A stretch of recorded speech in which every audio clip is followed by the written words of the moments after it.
тој дел кога двата канали од двете населени места ќе се спојат, ќе ги одведат водите од Будаково и од Трап во еден канал со кој што ќе ги спречиме двете села да се поплават во ноември-декември кога навистина имаме закани од поплавување.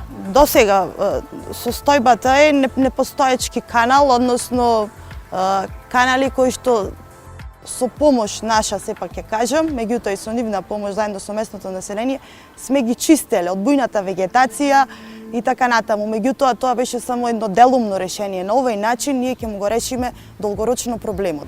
Po ky projekt është shumë i rëndësishëm, e kemi cituar edhe më parë, është një projekt I cili stabilizon përfundimisht përmbytjen në këtë zonë, eliminon lagështinë e tepërt dhe në një farë mënyre ka të bëjë direkt me rritjen e prodhimeve bujqësore, por edhe me një situatë shumë të mirë në lidhje me infrastrukturën brenda fshatit. Unë përmenda pak më lartë nga ky projekt përfitojnë rreth 3000 banorë të fshatit Vloçisht. Po të shtojmë këtu edhe rreth 1500 të fshatit Drithas poshtë, do të thotë rreth 4500 banorë, është një numër I konsiderueshëm familjesh.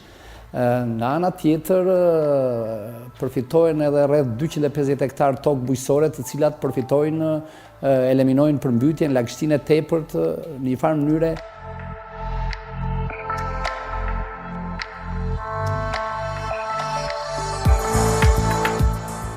Имаме годишно доста пати проблеми со овој канал. Овој канал кога се собира водата, кога ќе имаме доста врнежливи времења, врнежливо време, во доста куќи влегва, можам да речем во 20 куќи се поплавуваат низ двороите. Komuniteti jon ka qenë I rrezikuar shpeshherë nga rreshjet e shiut, të cilat janë periodike, por shkaktojnë përmbytje, kryesisht të banesave, por edhe të mbjellave duke I shkatëruar ato.